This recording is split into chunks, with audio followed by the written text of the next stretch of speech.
Hello, everybody. Welcome. Hello, everybody. Welcome to Inside the Booth. Let me hear you make some noise. Wait.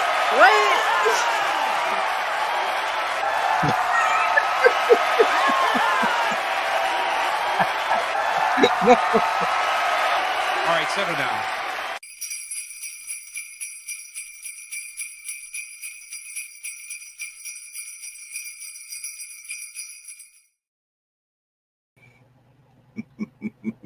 Welcome, everybody, to Inside the Booth. That is our new intro, I guess, for Christmas season. We are in December, so thank you guys for spending some almost Christmas time with us. We do have a wonderful special guest with us today. But before I get into that, I just want to let you all know, don't forget to subscribe to the channel, vanquish the like button, and oh, sorry, a little low. Want to ring the bell? All right. Ding, ding. And that's about it. So, everybody, we got a great guest tonight. Let's welcome Caleb Watches Movies. Yeah. Hello. Come on, Apollo. Let's go. That's Come right. on. I love it. I have to follow Tim Meadows as the principal in Mean Girls. That's amazing. I can't do that. Beautiful. So, tell us a little bit about yourself there, Caleb. Oh, well, my name is Caleb. I am a fellow YouTuber and lover of movies, like everyone here on Inside the Booth. I don't know what you call your fans, the Boothians or Boothers, basically. the Boothers. Okay. Yeah, the Boothers. Well, like everyone here on all the Boothers. Let's see. I have my master's degree in theater, so I've been in performance, directing. I've been teaching for the last decade, actually, at Saginaw Valley State University up here in Michigan. And then 2017 started my own YouTube channel because I just love talking movies, and I love my friends that I have here, but none of them, they don't speak constant movie quotes like I always do in my everyday life. So I was like, you know what? I'm just gonna go ahead and do this, and got all my ideas down. And then once I think Wonder Woman was the catalyst for me. After I watched that, I'm like, you know what? I'm doing it. Finally doing it. This movie was awesome. I need to talk about it.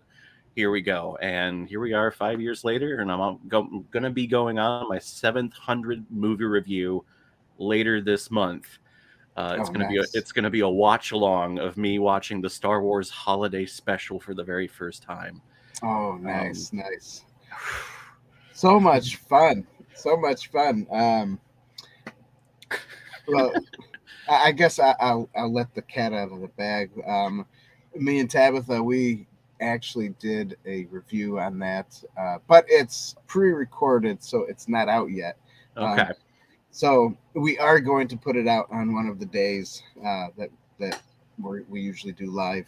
Mm-hmm. And it was her first time watching it too. Oh yeah, it's a lot of fun. I heard it was bad. I was not prepared for it. Oh yeah, how terrible. The gin came out. Let's just say that, because I have mine pre-recorded too. So okay, the gin came out. Yeah, it was definitely an interesting movie. I had to rewatch, like kind of get my mind all up to date, because I've watched it in the past, but it's been a while. And unfortunately, I didn't get through all of it when we did the recording. So I was whatever. You were so lucky.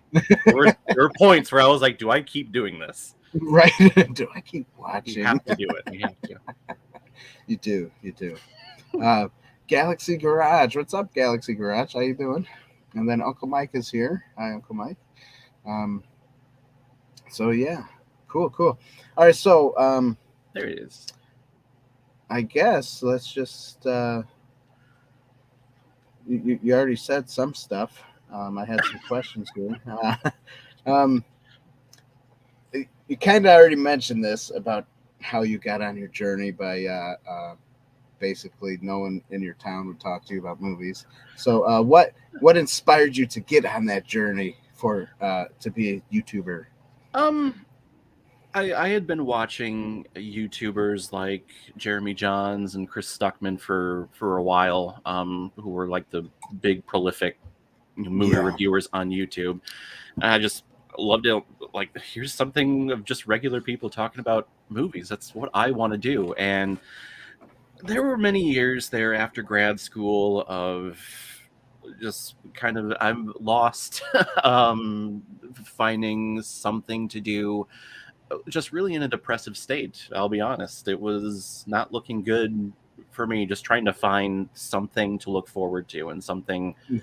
happy to do in my life. And then I think there was just one night where I pulled an all-nighter. I'm like, you know what, I have an idea, I'm writing it down, I'm going to design a logo, I'm going to attempt to do thumbnails, because I've never done graphic design or anything like Right. that. Right. So I was And just like, as a YouTuber, it's hard because we have to do those things ourselves until yeah. we find somebody who can do it for us. But yeah, until the compensation starts rolling in, right? that's it. That's it. So you start making a little extra money, like $1 a month or something. I don't know how much. I don't know how much. The fractions of a penny that you make, right? That's it. That's it. Yeah.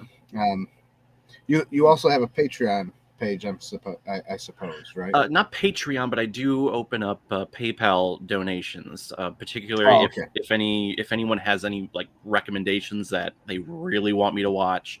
They'll usually send a PayPal donation saying like, "Hey, here's a movie," and then I give them a little shout out on the channel for that review. So, and I'm shocked at how many I have gotten. So many people on my channel. It's just like, wow, I never thought I would touch a number of people in this way, but there's a small little following that keep coming back, and I love it. Oh, that's good. That's good. That's good. So besides, who'd you say, Jeremy, that guy that punches the camera, and that other dude that talks about movies, what else inspired you to want to do it? Like, who else, or maybe let's say you watched a movie with like a friend a long time ago or something. I mean, how'd you get inspired to even, I guess, get into movies or even theater, since you're in theater? So I didn't know about that. So I think what really, well, because I'd always watch movies as a kid. That was like my go-to thing. Mm-hmm. If I had a choice between reading a book, which at that point was like Dr. Seuss, or watching a movie, we're watching a movie. Definitely watching. Yeah, we're watching a movie. If you want me to read Polar Express, you read it to me, and then I'll wait, 20 years for the movie to come out, right, which we'll be talking about. So I'd always been in movies, and Mom had always made me do like all the Christmas pageants. When we went to church hardcore, she was actually the youth administrator for the church that we went to. So I always had some type of huge role in there. Gotcha. I think what really kicked off my love of performing in theater was I got a bunch of my friends together in 8th grade, our talent show, and we did the Dead Parrot skit from Monty Python, if you're aware of that. I'm not sure if I am. Where John Cleese comes in and says, "Yes, I want to file a complaint." "Okay, what's wrong?" I purchased this bird and it's dead. Oh. Okay, from the show. From the show. Okay. Yep. Yes, the show itself. And then it goes into the Lumberjack song, which we actually did too. And ever since then, it's just been a huge journey from there. Just love theater. Nice. So did you get into plays in high school and stuff like that? And yeah, we did a ton of plays when I was allowed, or I had the opportunity to get into their drama program. You could only be a junior or senior in my high school.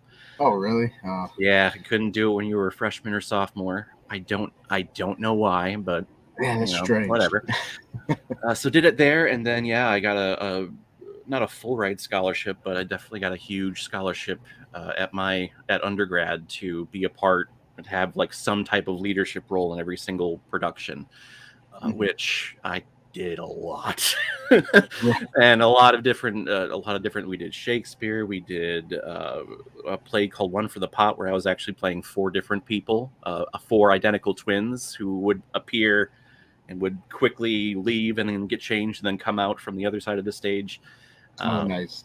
Yeah, and then went to grad school because that's what I was told I had to do.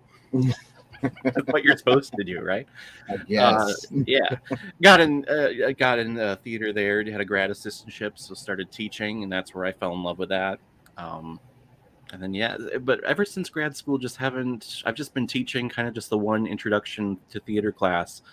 I haven't really been performing at all, so that creative niche I just wasn't getting, Right. which again was kind of leading me down this depressive route. And it took me a while to admit that I was at that stage. I'm like, I'm not depressed. I'm happy. Yeah. Right. No. I was depressed.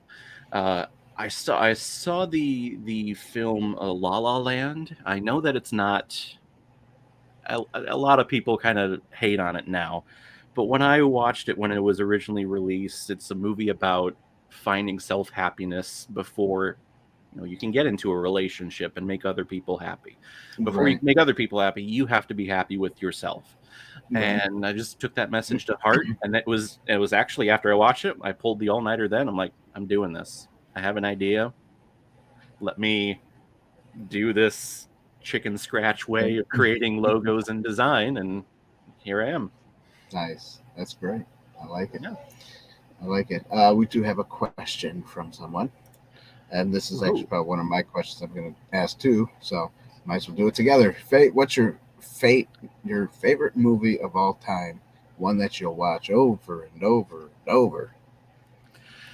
Oh, it's cliche. I don't know if you can tell behind me, but I love superheroes a lot. I mean, that's been my go-to ever since I was a kid. I fell in love with the '89 Nice. Batman. I would watch Superman 2 on repeat, but my favorite movie of all time is The Dark Knight, followed very, very closely by Shawshank Redemption. Whenever that movie comes on, I'm watching it, and I always usually catch it right before The Escape when it's on like TNT or whenever it's replaying. But for me, it's The Dark Knight. Nice. Yeah. Why so serious? I have I got the Dark Knight tattoo right there. It's got to be there. So that's fun. Miss Martin Muse, how you doing? Muses, sorry. Hello. Yeah, she was on one of our streams not too long ago. Yeah. Hello, Miss Martin. Okay. What is your favorite genre of movie? Since you like Batman, I'm guessing it's probably action, right? Yeah, I mean, I always go for action. I mean, I'm up for really anything. And that's what I love about my channel is that I pick movies at random, or I get recommendations at random. I'm not pigeonholed into one genre. I mean, action's great. I love a good rom-com. I haven't been the biggest horror fan, but over the last couple of years, I've actually gotten into the genre a lot. Sci-fi, I love it all. I do love it all. I can't give you a definite answer there. Since we here at Inside the Booth, and obviously you are too, are Star Wars fans, which Star Wars movie is your favorite? That guy right there. I'm a big Return of the Jedi fan. 2 words, green lightsaber. Yeah. When I was a kid and I saw that thing, I thought it was the coolest thing ever. As I got older, Princess Leia, of course, was. Yeah, well, of course. When the teenage years started, I'm like, okay, that's my favorite part. But no, Return of the Jedi, I think is great. Yes, that is a good one. It is a good one. My favorite would have to be The Empire Strikes Back, but that's that's a lot of people say that. When I was a kid, I always thought it was a little boring, just because it was constant. it was just constant evil winning, you know. But Right. as when I got older, I'm like, no, this is fantastic. Yeah. Yeah. I guess let me ask this question. Oh, Not a question that I would normally ask anybody. okay.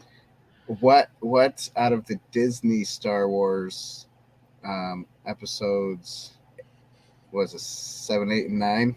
Mm-hmm. Did you like any of them? God. Did you what? How'd you feel No. about them? Okay.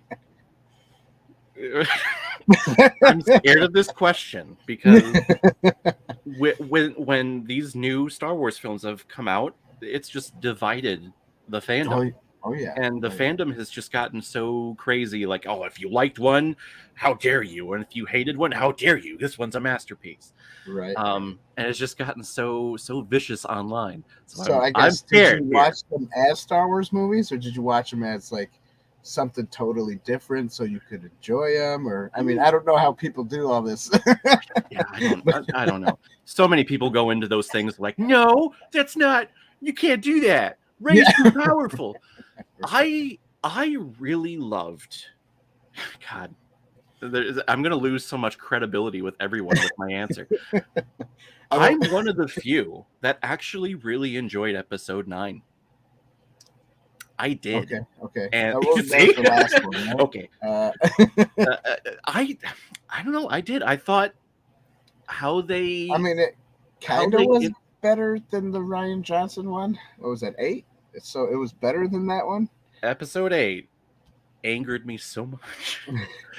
And it's sad with episode 8, The Last Jedi. I loved the Mark Hamill stuff. I loved the Luke storyline about him retreating and becoming a coward, basically, and then becoming one with the Force. I think that story is beautiful. But then you look at the other half of that movie with this casino planet and them going off finding this guy who's gonna get them the key and then betrays them, and then Leia's being a jerk and then not being a jerk, and then the new leader's being a jerk and not being a jerk. Dies but doesn't die.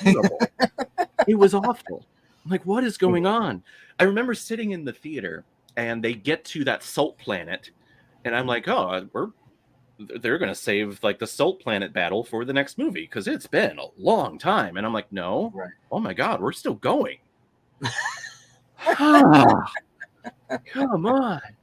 Yeah. So I actually enjoyed 7 and 9. I didn't. I think 8 was the big divider.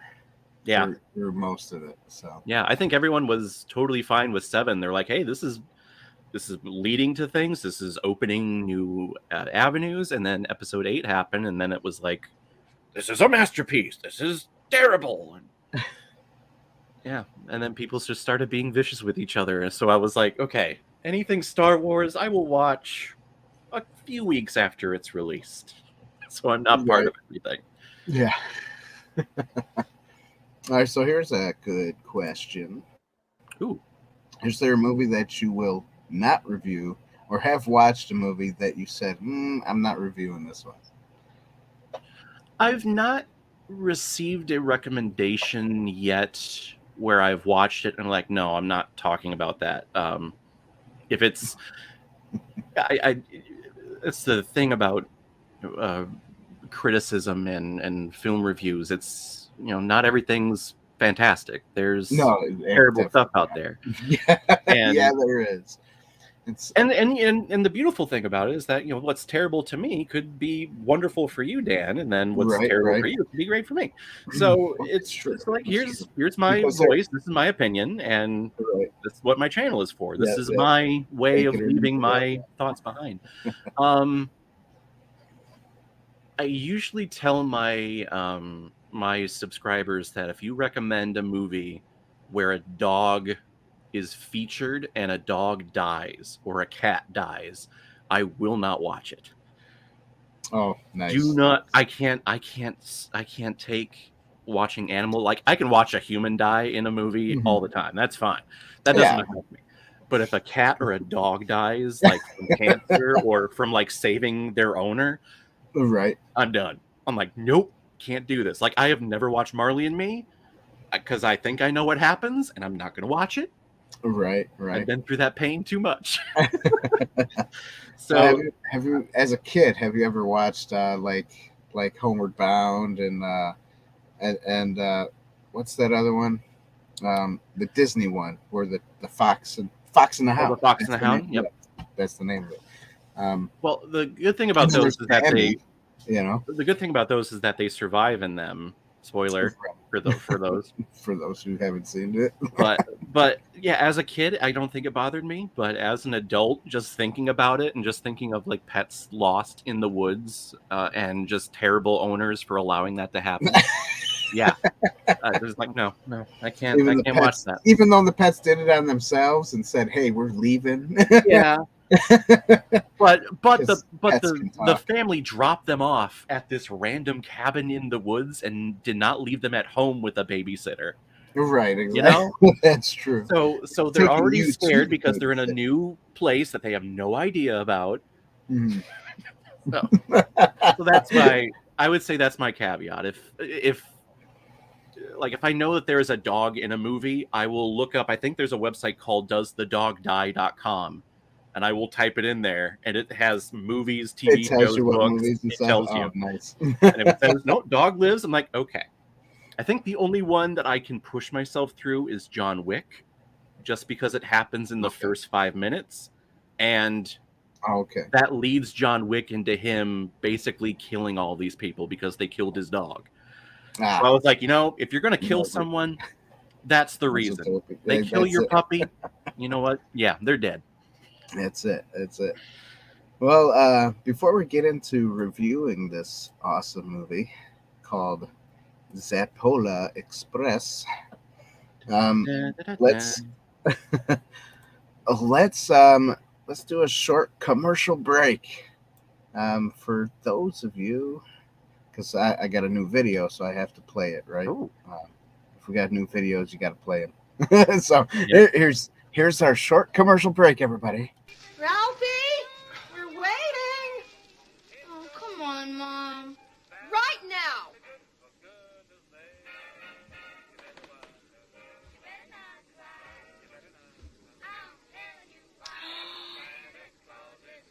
Immediately, my feet began to sweat as those two fluffy little bunnies with the blue button eyes stared sappily up at me.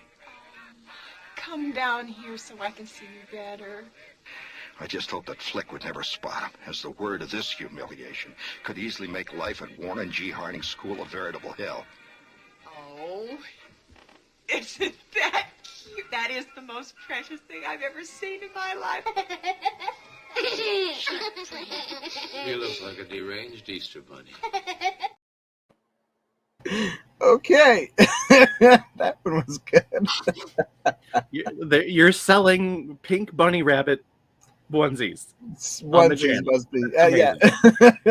Anyways, everybody, go to insidetheboothtv.com/shop. Go to our shop page and buy yourself some hoodies. We got do-rags, which are also called neck gaiters. I use them as do-rags. And then we have t-shirts and mugs and stickers and all that jazz. So go over there. We do not have a pink bunny suit yet. Okay. Apparently, I have to make one now. And false advertising. No, bro. Right. So yeah, that was fun. That was a fun one. By the way, merchandising. Yeah, where all the real money of the movie is made, or the podcast. There you go. JT Gunn, what's up? How you doing? Late night with Cap. Was that Dan? That must have been me in that pink bunny costume with the merchandise.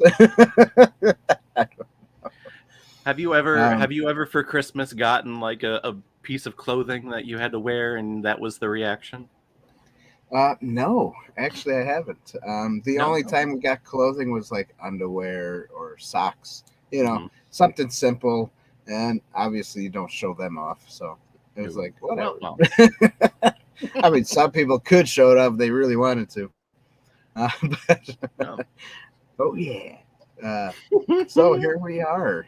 Let's do the Polar Express. This is the original picture that's supposed to have the Polar Express sign on it, but I couldn't find one that was good. So here's this, the Polar Express. If I had music, I would play it. It's the Polar Express, or whatever the That's music it. is. We'll talk about That's the it. music. I gotta say, I was not a fan of it. Yeah, no, too bad. I know. We'll talk. I about did it. I did like the, hey, we got it, yo, we got it, hot chocolate. Get your hot chocolate, everybody. Oh, Mr. Hanks, you're trying to rap, sir, and it's so you strange. you leave that alone. Yeah. All right, so I guess let's get into this and let's talk about the plot. The plot of this movie. So my famous plot explanation is going to be this kid doesn't really believe in Santa, and so like this train comes out of nowhere, picks him up and says, we're gonna make you believe in Santa. And then eventually, by the way, everybody, you all know about us here at Inside the Booth. Spoilers all day long. So Good call. just to Good let call. you know, spoilers all day long. There have been some time where people would leave because we started talking spoilers. So just letting everybody know right now, spoilers for Polar Express. If you haven't seen it yet, if you haven't seen it, well, you should have. It was made, what, 2003 or something like that? 2004. Oh, 4. 2004. So, and the weirdest thing, okay, this is nitpicky, this is cinematography, but I'm gonna say it now. This kid looked like he was either cross-eyed or had a lazy eye the whole time throughout this movie. But anyways, let's talk about the plot. We'll get there. We'll get to that. And in the plot, this kid finally sees Santa Claus after his awesome long adventure, and then he believes. So that's my story of the plot. Do I give it a point? I don't know. I give it a half a point because it was okay, but it was just, I don't know, it took too long, I think, to get to that point. It's a roller coaster. Here's my plot. My plot synopsis. Go ahead, you go for it. So, from how this story plays out, we get roller coaster ride after roller coaster ride. So I'm thinking, like, yeah, they want it to be about Santa, but I think it's more about roller coasters. So my estimation here is that a bunch of children have a Christmas wish of taking a roller coaster ride. Sadly, all the theme parks. Sadly, all the theme parks in the world are closed due to the snow and winter. But magically, they are given the greatest answer to their hopes, a roller coaster ride to the North Pole. That's my plot that I got from it. I like it. I like it a lot. It's about a roller coaster ride. If we want the real yeah, it's about Santa, and it's they want to believe, and I think we'll. So I can read the IMDb. They usually have like really short plot explanations and sometimes not on track at all. So I can read that. It says, on Christmas Eve, a young boy embarks on a magical adventure to the North Pole on the Polar Express while learning about friendship, bravery, and the spirit of Christmas. I mean, okay, that's it. I think there was a lot more to it. I think there was a lot more to it, but that's what they said. Yeah. Now this is based on the book, and I know we were talking before we started that it is based on the book that I would be read to. Again, I didn't read. I would be read to when I was a kid, and like they fluff this up. They extend this a lot. This is an hour and a half for a like 25-30 page book. So that's where all these, I feel there's a lot of times where these roller coaster rides and journeys and problems that these characters need to overcome just feel like we need something. Got to do something. This movie's produced in 3D. We got to do the roller coaster ride things. And I think a lot of the times, the boy who's never named, I think he's just called Hero Boy when I was looking it up. Yeah. A lot of the the obstacles, like the golden ticket being lost, or one of the train cars gets snapped away, and then they go down like the streets of the North Pole. All of these, or at least majority of these things, happen because of the little boy. Like if the kid would have just sat back and looked over at the seat and saw that the golden ticket was there and been like, oh, well, it's hers, so I'll just hang back. Yeah, that never would have happened. Like, he never would have had to get on top of the train. He never would have had his little adventure. Right. with the ghost. I feel like it's just a lot of it is just self-induced stuff here. Yeah, definitely is. I'll give it half a point too. I mean, it's when we get to the end and he's hearing the bell for the first time because he believes in the magic now. I mean, it's a beautiful moment. Yeah, it is. It's a sweet moment there. That's true. Yeah. All right, so let's get into acting. JT says, good book, decent movie. Yeah, there you go. The book is all paintings, and there are points in the movie. I guess we'll talk about it with cinematography, but there are points in here where, like, the imagery on screen is exactly ripped from the book. Was it?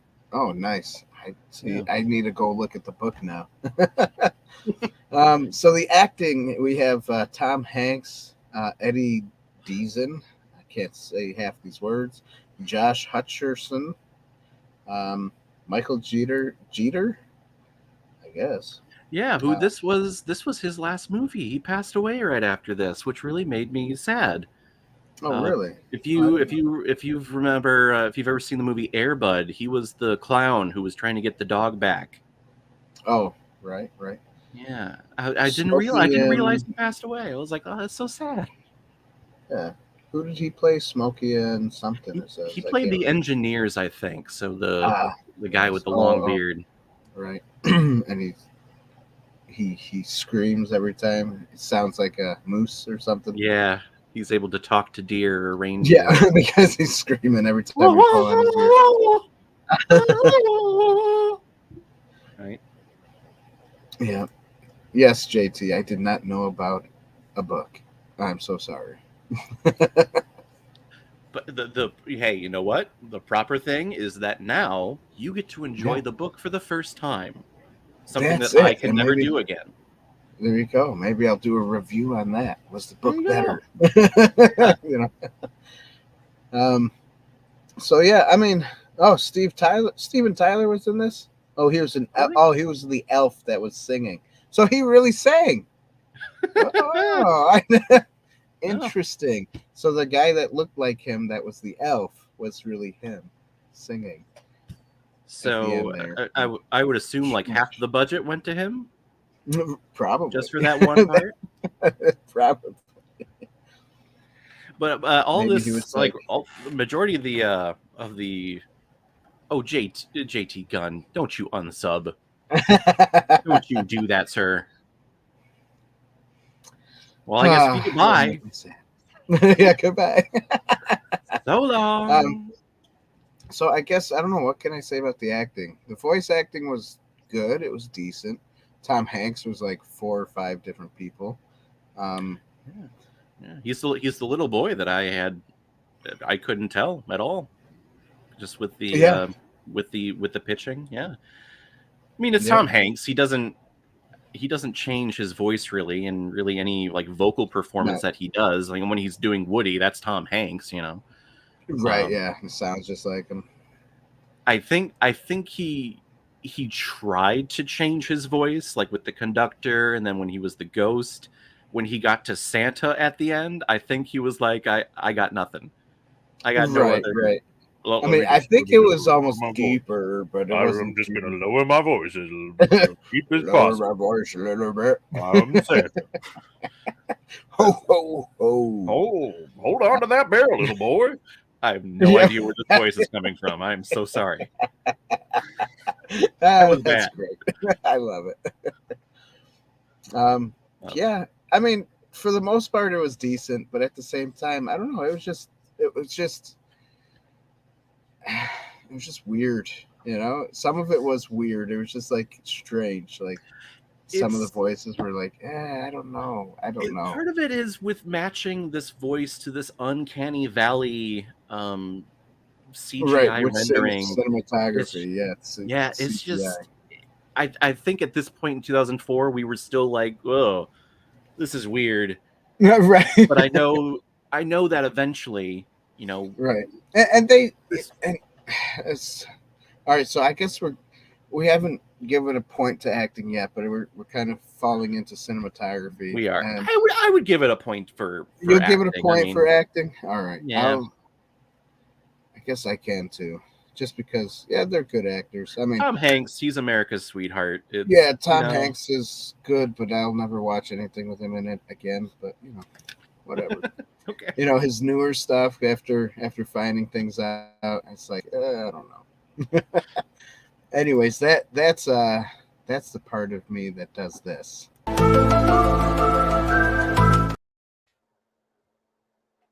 Oh, okay. What, Tom Hanks? Huh? So, I'll give it a point too. Cinematography, the CGI. This is where it kind of falls apart. Because there are movies in 2004 that have good CGI, but of course they're not trying to make it look almost photorealistic. Like, I don't know. Right. I think maybe that's what they were trying to do with this one. Yeah, I think they were trying to match the real life, because they were doing motion capture, performance capture. But I think they were also trying. Yeah, they did a little bit, and then they were also trying to match like the actual paintings and the drawings from the book itself. Right. With CGI like this, it's important. Like without a movie like this, we need to have operations like this where they're building on the CGI and they're getting composites kind of saved that way for the next year and for the next project. Other companies can build on top of that. So like we wouldn't have like Avatar, we wouldn't have movies like that without movies like this figuring this stuff out. So yeah, it was just strange, like especially like the eyes when they say the eyes are the soul to the the window to the soul. So when you're watching it, you can ignore it, but sometimes it's really hard to ignore, especially it was your first time watching it. What did you think about like that lazy eye or the cross-eyed or the what did you even notice it? Is the question. I didn't notice it with the main boy. I noticed it with the secondary boy that they picked up last. Okay. He was the secluded one, the blonde hair, bowl cut one. Okay. His eyes definitely looked weird. I looked at the main boy. He looked just like my brother when he was a kid. Like it's uncanny. Like the haircut, the ears that stuck out like that. That's what my older brother looked like. And kind of sounded like too. So I didn't notice it with it. For me, it wasn't the eyes that bothered me. It was the mouth. There were a lot of times where the mouth was kind of not going properly or something. Have you ever seen the PBS version of Chronicles of Narnia? Not the Disney versions. Oh yeah.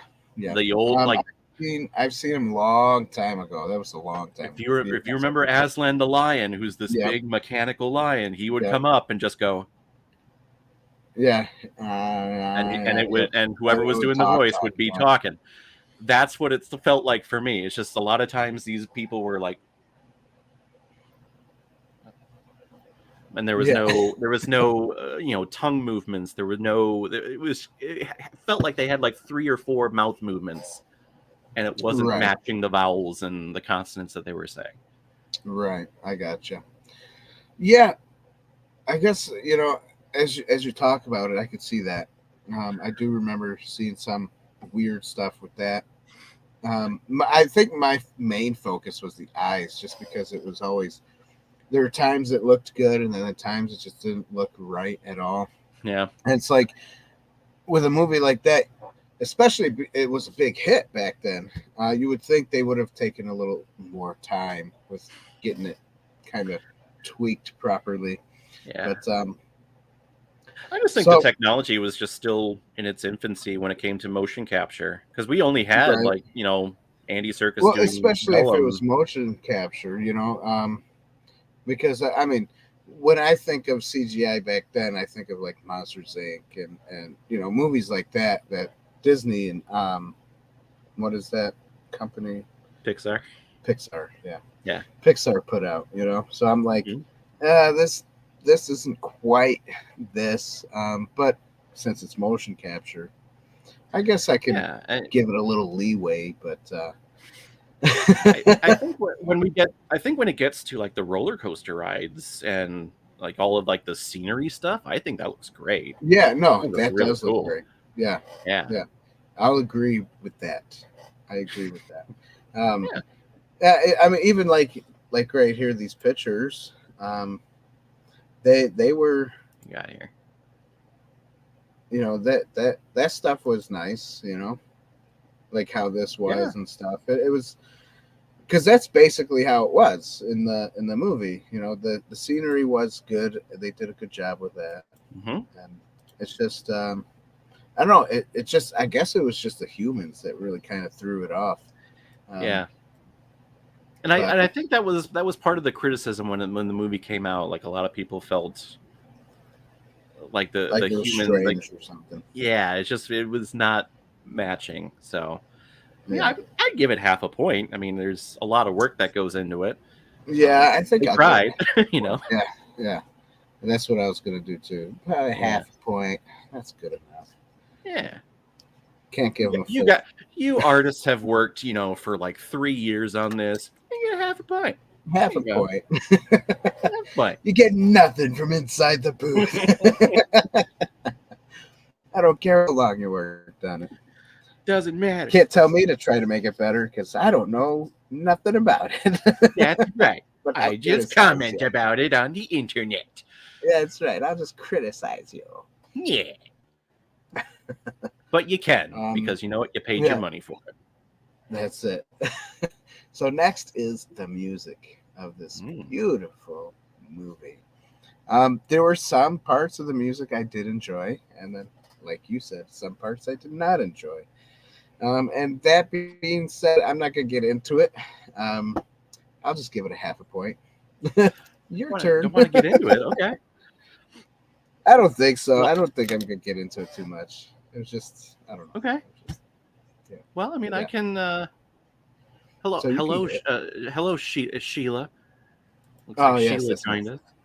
Yep, that's joined us a couple minutes ago. A few minutes back. I mean, it's the first thing that comes up when the movie starts that really unsettled me, and it's 4 notes. Da da da da da da da. And I'm listening to that thinking, oh my God, they ripped off Elf that came out a year before this movie. I looked up who did the score. Alan Silvestri did the score for this movie. He's done Avengers. He did Back to the Future. He's done a lot. He's a musical genius. He has plagiarized John Debney, who did Elf the year before this. Nice. The theme of Elf is da da da da. When he's walking through the tunnel and he's walking through the forest, it's the same theme. They wanted to make it feel Christmassy, huh? And I get that, hey, it's 4 notes. There's only so many sequences you can do with it. But to do the same exact thing in the same exact film genre. Yeah. Like, oh my God, you just don't do that. You You don't do that. I give it 0 points. That's plagiarism. 0. If you were my student, I would give this back as a 0. Nice. So, did you like any of the other parts of the music, or did that just like do it for you? You're done. God, it I'm really done. I don't want to listen to nothing else. You just screwed it up for me. It really kind of just ruined it all for me. I mean, the Josh Groban song comes in at the end. I didn't know that's where that song came from because this is my first time watching it. Right. That Believe song. Mm-hmm. You know, I like Josh Groban. You know, he's okay. He's I would say he's a GOAT. Not in like greatest of all time, but just like an actual GOAT. Because of that vibrato. Yeah. I've heard that before with like people singing. Tone that down. Just separate the vibrato just a little bit. But yeah, with the music, I do have to go with the 0 on it because I just couldn't get over the first second of the movie. I just couldn't. Gotcha. No, I hear you. I never really made that connection with the two movies there. That's interesting. I'll have to watch them over back to back. Yeah. Watch those two parts together. That's what I should do. Yeah, I'm sure. I would hope that someone has made a video of it on YouTube. I'm sure you can just listen to it back to back like that. But wow, Oh, good. Yeah. I'm shocked, you know. And it's you know, composers will like repurpose a lot of their own stuff in a lot of their different movies. Sometimes a lot of Hans Zimmer stuff sounds kind of similar. Sometimes Alan Silvestri stuff kind of has that same like brassy tonal quality to it. But to just do it with someone else's, man.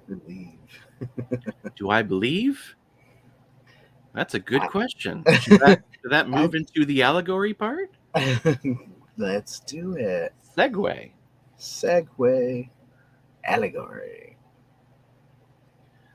So whenever I heard believe them say like I believe, I always went to like Book of Mormon, and I just had that song in my head the whole time. Whenever they would say like I believe, I just picture the Mormon just screaming I believe too.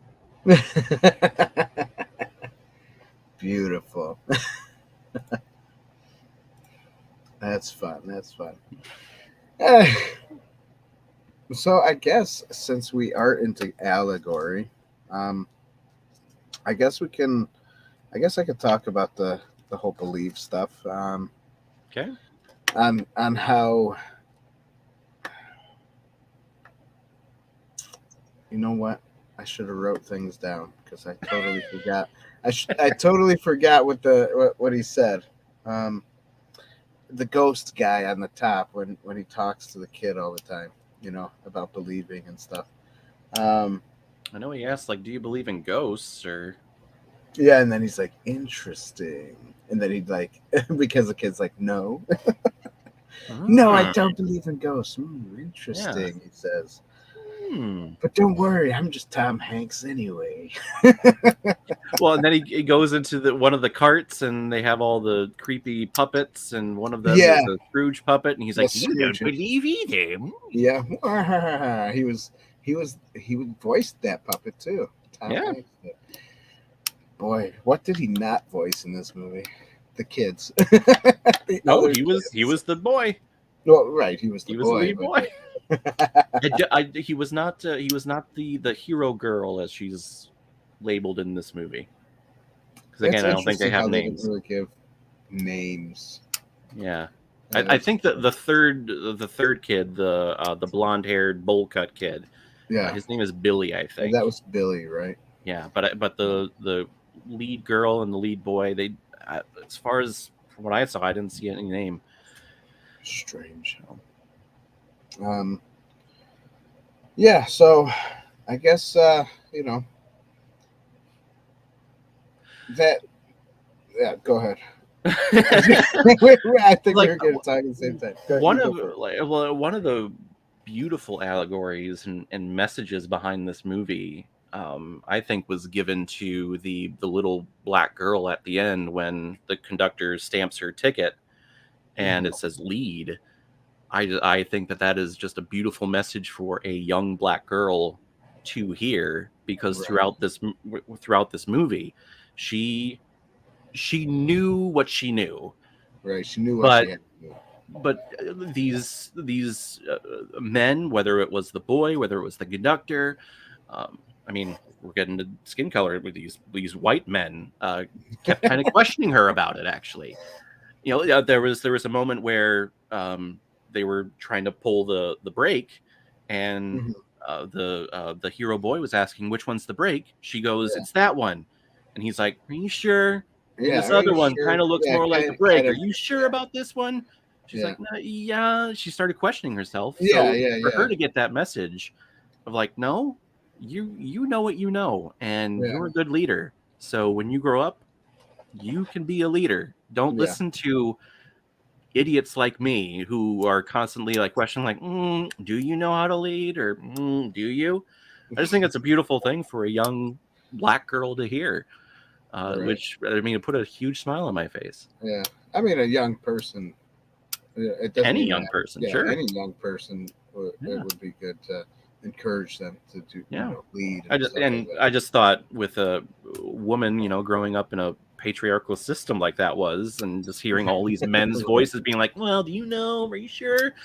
I think that's everybody too, though. I mean, I definitely had those questions before in my past. Are you sure that's what it is, or sure. Are you sure you can, sure you're supposed to do it that way? Yeah. And you do question yourself when you get that. You're like, oh, I don't know, maybe I don't know now. That insecurity starts. I don't know. Yeah. And then you're like, man, I guess I forgot. I don't know. So yeah. That just goes with anybody, really. So you're right. That's a good. That is a good message for someone. And I mean the whole magic with the kid going through this realization, or at least willingness to believe in something, was a very beautiful moment. Then he started hearing the music, he started hearing the bells, and then at the end, when the parents are like, oh, I'm sorry, I'm not, it's broken. Yeah, it's broken. Him going through, like, when you get older, beliefs and small things like this tend to go on the wayside. Yeah. Which was nice that he said that when he got older, his sister, couldn't hear the bell anymore, but he still could, because he still believed, So he's like, he held on to that belief and said, you know what? I don't care how long it takes. I'm going to believe all the way to the end. It was a little, I kind of question the strength of that belief, because the beauty of believing is that you've never seen it. Right. That you just have faith in it. But believing without technically, he went through this whole journey and he literally saw Santa Claus. Yeah. So he got to see, so he could believe. No, I think that's why even in the Bible it says, it's better, your faith is stronger when you don't see and you believe, Right. And as Christians, there are times where we question ourselves. Well, maybe if I saw something, I'd believe. But then there's the other Christians that are like, well, I believe it no matter what. I don't have to see it because it's what it says, Sure. And their faith is usually a little bit on the stronger side. But of course, I think, but of course, I think everybody gets to that point where they're like, well, it'd be nice to have a sign, and nice to have somebody do something. And it's like, oh, there's that sign. Okay. Kind of helps you strengthen that faith. So. Well, and it's also a question of, what are you believing in? Because the message here that this kid got, like, you just need to believe. Right. Okay. In what? There you Like, go. you want me to believe in you, Santa? That's kind of selfish and entitled of yourself. I mean, there's some pretty evil people. Like, there are some pretty evil people in this world who believe in some terrible things and like, believe like certain people need to be like wiped off the planet. But they believe, like, okay, I think there's a lot of clarification we need here. Okay, if I believe, what am I believing in? I think we need to clarify that. Is it just I need to believe in Santa? Do I need to believe in Jesus? Do I need to believe in Buddha? What do you want me to believe in? Right. I believe in Superman. You want? Can I believe in Superman? Yeah. Can I fly? Yeah. So Yep, I wish there was a little clarification on like, oh, believing is beautiful. Yeah, it is. But it depends in what you believe in. Yeah, that's true. What are we doing here? Good. Obviously for the movie itself, I think they were trying to say believe in Santa Claus. But, believe in Santa, believe in Christmas and in the magic of Christmas. The spirit of Christmas. I guess that's what that IMDb, I can't even say those letters. IMDb. When they say when it said at the end, believing in the spirit of Christmas. I guess that's probably what it is, right? Yeah. I would hope so. Yeah. But, I think the spirit of Christmas, though, is more of, getting together as family, It's more than just gifts and obviously St. Nicholas that died thousands of years ago. and then came back to kill a bunch of people in a mansion. That's it. Check it out. It's in theaters right now. JT Gunn says he believes in the spirit of Christmas. I believe in the spirit of Christmas. That's it. You could be like Ebenezer Scrooge and believe in all three spirits that haunted him that night. You believe in your own past and future and believe in your present. It's a beautiful story. That's why Christmas Carol is such a widely revived story constantly. Yeah. I think they got a movie coming out that's kind of similar. It's called Spirited. That's with what's his name that played Elf? He's in it. Oh, with Will Ferrell and Ryan Reynolds. That one? Yes, that one. Okay. Damn, you're right. That one. Ryan Reynolds. Couldn't think of his name for some reason. I think that came out on Apple TV. Apple TV, which I don't have, so of course I can't. Yeah, which sucks because I want to see that movie. I think. Yeah. It looks funny. Looks good. Yeah. So, for me, as our walk in Christ, I think believing in Jesus is a really good thing. And, and there are times when you do believe in Jesus, you can hear the bells ringing. When you hear that bell ring, though, boys and girls, you'll get notified for more things on YouTube. Wow. Oh, that was good, right? Oh, that was beautiful. I love it. Wow. That was gorgeous. Say that again. Ring that bell. Ring that bell. Otherwise, you can keep hitting it until you can hear it. That's it. Bring, bring. Do you believe in Krampus? Krampus?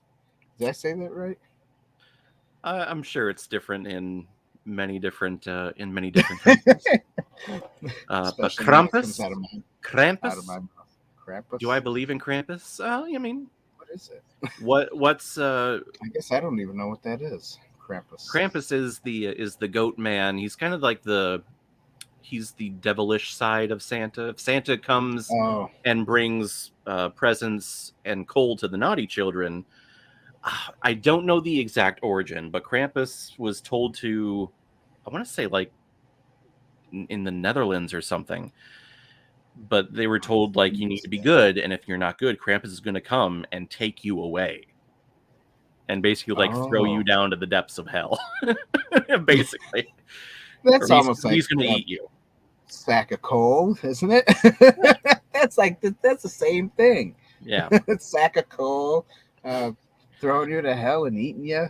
But I Hey. mean, if you believe in a guy that drives a sleigh with 8 reindeer and brings presents to your house to every single child in the earth, everyone. I mean, oh my goodness. if that's not far-fetched, then why not a goat man who comes to eat your terrible children?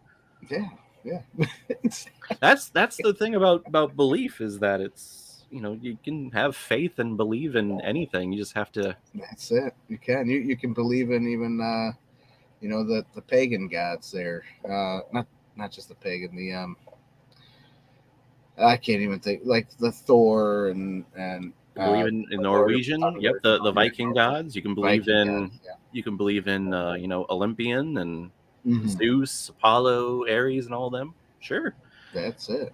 If Believe in anything. if that makes you happy and makes you do good to other people, then why not?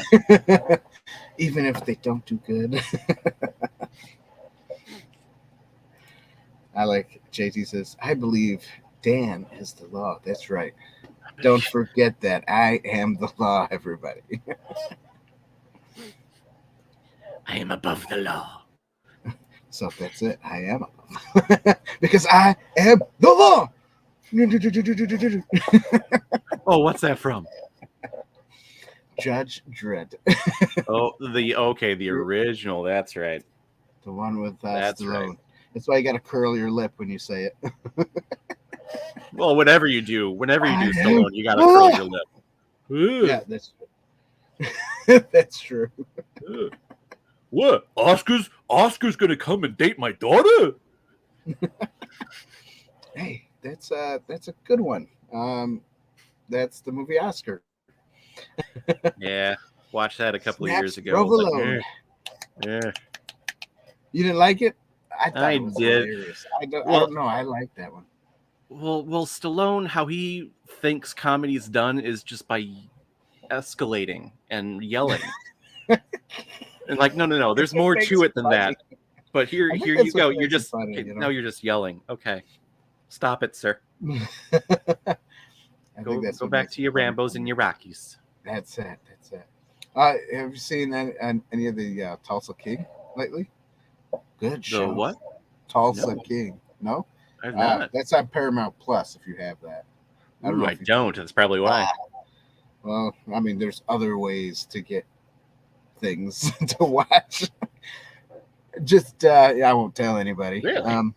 Yeah. But Tulsa King is a good show. I've been watching it. It's pretty decent, and that's Stallone as a mobster. Okay. Yeah. Gotcha. Check it out. Check it out if you got time. I'll try to. Oh yeah, look at him. He looks like he's in charge and doing business things. Yep. And there is a lot of funny parts in there too. So okay. Well, and when Oscar came out, it was 94, and he was just kind of starting, because Arnold Schwarzenegger was doing the same thing more successfully, I think, going through the comedy route. Hey, Kindergarten Cop is amazing. Yeah, it's the best. Now, what do they call it? It's fantastic. It's wonderful. Which one? Oh, I hear her. It's fantastic. Yes, I am the nacho. He's the best. Oh God, that's all the time. Nacho. Good movie. It is, man. So we're gonna have you come on again. Sure. For sure. Oh, did we give Allegory a point or not? I'll give it a point. Yeah, I mean, I'll give it a point. There's some beautiful messages in there. Yeah. Some clarity, I think, needs to be had with the belief allegory, but I just think that leadership message for that young girl, I think, is wonderful. Right. All right, so for Inside the Booth, Polar Express with Caleb Watches Movies gets a 6.5 out of 10. So that's pretty decent. Sounds about right. That sounds about Yeah, right. sounds good. Sounds good. Yeah, so you guys can go watch that if you want to. For those who haven't seen On HBO Max. It's there. I think they also, I can't remember who else streams it, but whatever. Can't think of it. It's all right. Cool. Sounds good. All right. Yeah, we're definitely gonna have to have you come back. I'm going to talk to my other co-host maybe Tuesday. Yeah, because you guys are talking about Violent Night. Yeah, that's it. Yeah. And so that'll be a fun show. I mean, even if you're not on, it'll still be a fun show. But we'll see if we get you back. If not, Tabitha wants me, I guess. Yeah, So. Yep, that's it. She's really the law.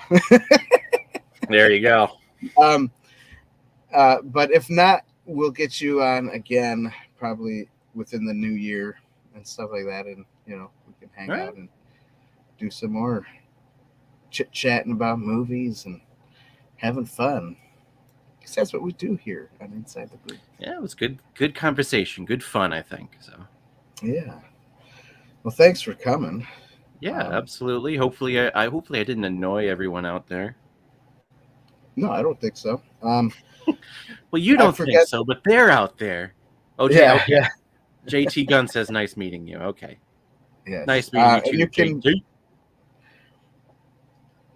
Yes, like always. And you can find Caleb Watches Movies on YouTube.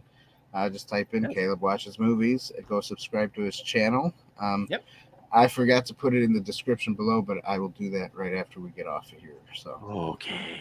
Yeah. I mean, I did tag you though with the @ sign.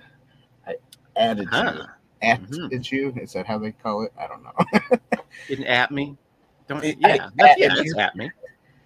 I say that a lot. Like, don't at me, bro. I at you a lot. Please stop atting me. But yeah, go check him out. He's got some good reviews over there. Yeah, I just ranked the entire Phase 4 of Marvel and did the whole MCU ranking according to me. And it's a lot of fun to watch, especially on your downtime. Just like here, it's fun to watch us. Yeah, on your downtime or whatever. Don't forget to subscribe to the channel, vanquish the like button, and ding that bell. And always, Caleb probably would appreciate this too. Always share. When you share it, people see it, other people see it, and then when they share it, other people see it. When they share it, other people see it. It's like a pyramid scheme. I mean, it's not a scheme, but you know what I'm saying. But yeah, just do that, guys. And thanks for your support. Anyone else wants to help support the channel, obviously go to the merch store and become a Patreon member for $1 a month. And that's it. Thanks, guys. God bless you. Have a great night. And we will see you later. So long. And I don't have a new outro, so I guess I got to use the old one.